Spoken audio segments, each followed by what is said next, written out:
I want to read something to you that I've read before, but I just feel like there's such a reality check in this that needs to be understood and needs to be meditated on. Lamentations 4. How the gold has lost its luster, the fine gold become dull. The sacred gems are scattered at every street corner.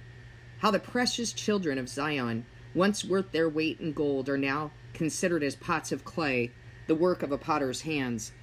Even jackals offer their breasts to nurse their young, but my people have become heartless, like ostriches in the desert. Because of thirst, the infant's tongue sticks to the roof of its mouth.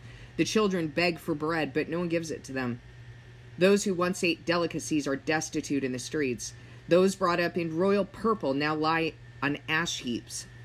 The punishment of my people is greater than that of Sodom, which was overthrown in a moment without a hand turned to help her. Their princes were brighter than snow and whiter than milk.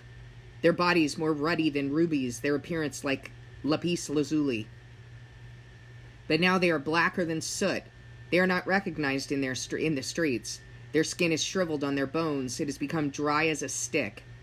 Those killed by the sword are better off than those who die of famine. Racked with hunger, they waste away for lack of food from the field. With their own hands, compassionate women have cooked their own children, who became their food when my people were destroyed. The Lord has given full vent to his wrath. He has poured out his fierce anger. He kindled a fire in Zion that consumed her foundations. The kings of the earth did not believe, nor did any of the peoples of the world, that enemies and foes could enter the gates of Jerusalem. But it happened because of the sins of her prophets and the iniquities of her priests, who shed within her the blood of the righteous. You understand, he's using these physical things to help you to understand the spiritual devastation of these people and what they're doing to their children. Now they grope through the streets as if they were blind. They are so defiled with blood that no one dares to touch their garments. Go away, you're unclean, people cry to them. Away, away, don't touch us. When they flee and wander about, people among the nations say they can't stay here no longer. They can stay here no longer. The Lord himself has scattered them. He no longer watches over them. The priests are shown no honor, the elders no favor. Moreover, our eyes failed. Looking in vain for help from our towers, we watched for a nation that could not save us. Remember that he says, the time is coming when there's going to be a famine, not of food or thirst for water, but of hearing the words of the Lord. It's going to be worse than any famine you've ever seen. People stalked us at every step, so we could not walk in our streets. Our end was near, our days were numbered, for our end had come. Our pursuers were swifter than eagles in the sky. They chased us over the mountains and lay in wait for us in the desert. The Lord's anointed, our very life breath, was caught in their traps. We thought that under his shadow we would live among the nations. Rejoice and be glad, daughter Edom, you who live in the land of Uz. But to you also the cup will be passed.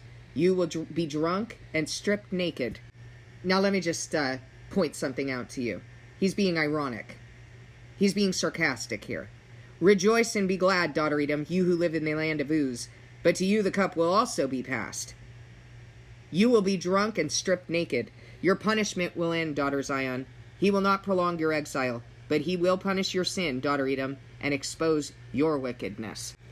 Guys, return to God. Return to him now, because we have a little over a month before the Antichrist rises. If you don't return now, you will not be saved. You will go into the lake of burning sulfur. The smoke of your torment will rise in eternity. I know that this is a difficult covenant, but I want you to remember the words of James in James 1:2.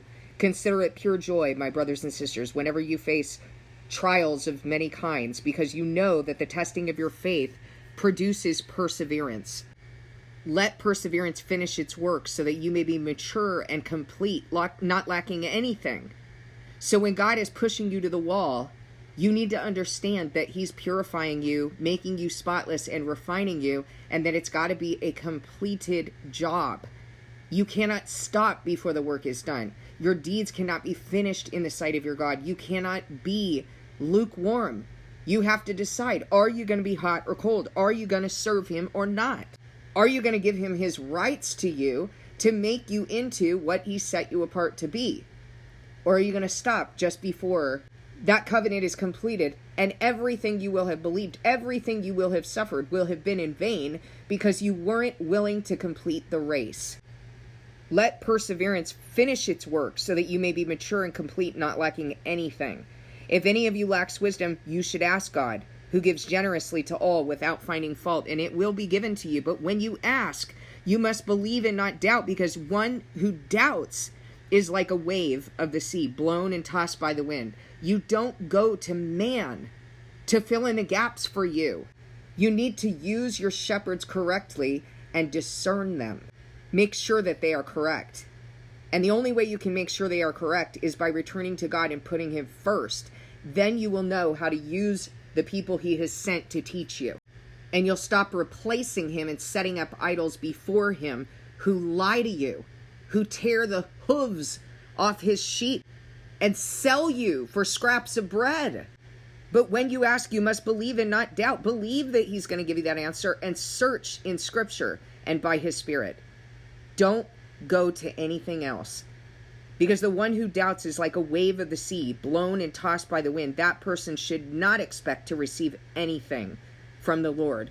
Such a person is double-minded and unstable in all they do. Return to him and ask him if the things I say are true. Ask him how to use me. Ask him what you need to be doing, and start receiving his ministry personally.